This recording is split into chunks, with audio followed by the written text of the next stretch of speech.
surprise, isn't it? Of course it is. This is Mozart. This C minor sonata was actually composed in 1785. This Pathétique from Beethoven was composed in 1798, so 13 years later. But it's interesting to hear that, when in fact we know, because not everybody knows that the second movement of the C minor sonata, it has a section in it that's exactly like that section. So it's very clear that Beethoven got inspired by Mozart for the beginning. The accompaniment is not exactly the same. Mozart does. So it's a repeated note. When Beethoven does. But harmonically speaking, melodically speaking, it's super similar.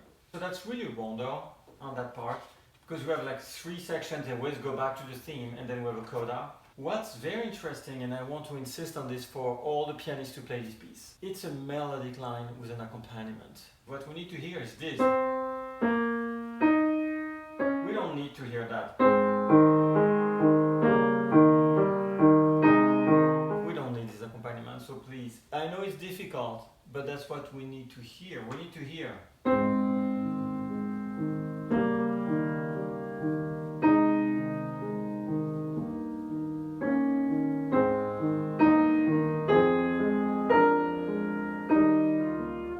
Melodic line goes from one note to another, like here.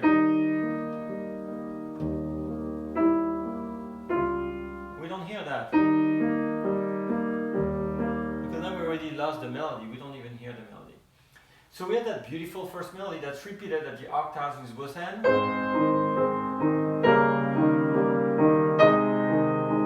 And what's interesting is that we end up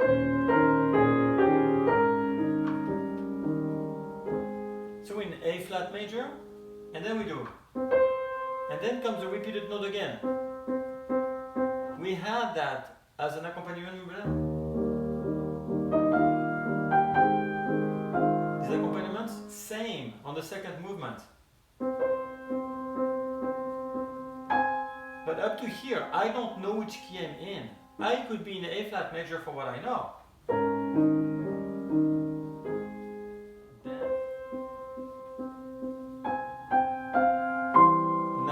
F minor, but until then I didn't know.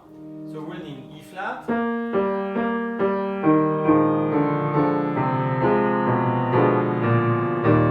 here I have a crescendo. I don't have a diminuendo. I naturally want to do that, because that sounds like the end of the phrase. Beethoven says crescendo, so let's not diminish. Then a rest, then crescendo again. And now, piano.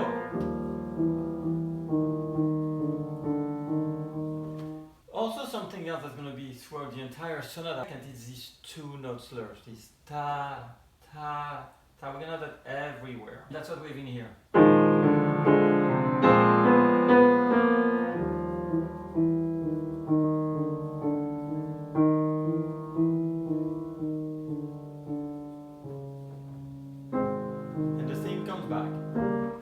Then the theme ends the same way. So the first time we had still A flat major, and here we have. So until I play the chord, when I'm playing the note, the transition, I could still be in A flat major, but I'm in A flat minor. And Beethoven introduced the triplets. Instead of being in 8th note, so it's going to create agitation, because instead of an accompaniment, which is ti da di ya ta ta ti ta, the tempo remains the same, but it's going to feel faster. That's the way composers will understand that the accompaniment will create tension and agitation through melodic line. Oh, and then we're going to have a very interesting modulation. So in A flat minor.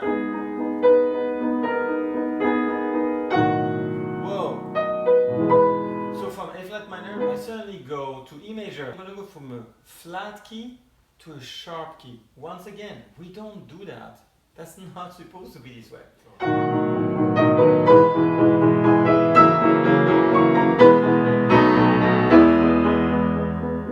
interesting also because I mentioned Mozart influence. Here there is actually also Schubert influence.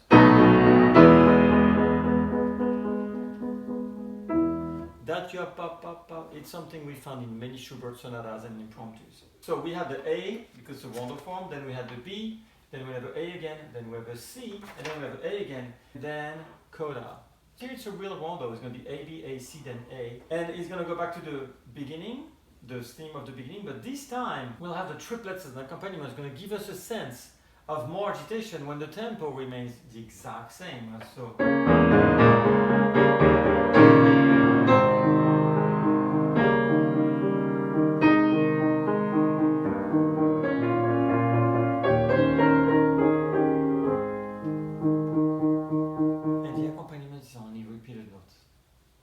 Remember we talked about these repeated notes that allow us to move forward but don't say much? With the chromaticism.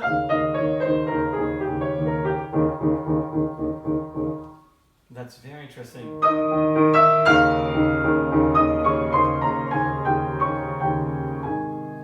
We could have stopped here, but second coda, we know that now.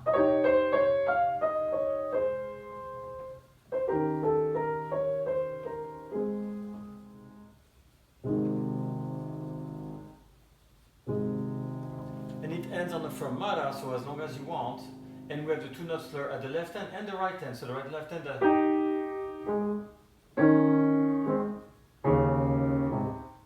and the right hand.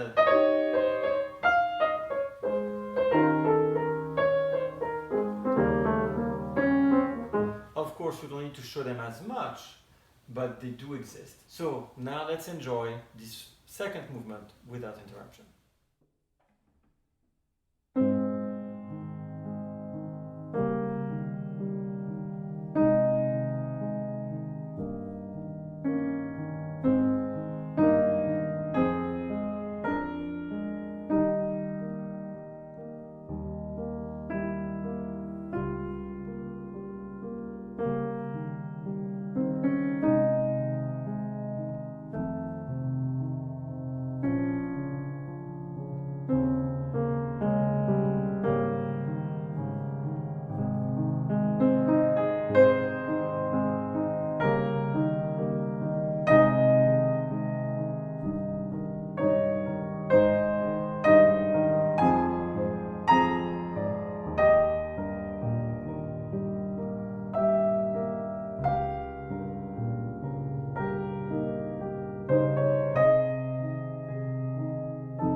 superb second movement, isn't it? I just love it. It's so beautiful. It's so profound. It's a gorgeous melody. Please do not forget to write a comment underneath of which piece you would like me to play for you, as we are reaching 500 subscribers really soon.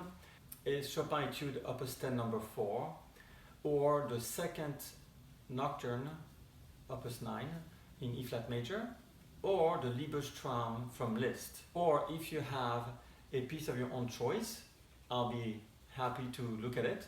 You can follow me on all social media, Instagram, Facebook, Twitter, LinkedIn, TikTok, or of course on my website underneath www.laurentboukobza.com. I will see you all next Friday for the last movement of this amazing and so famous Sonate Pathétique from Beethoven. Thank you very much. Bye bye now.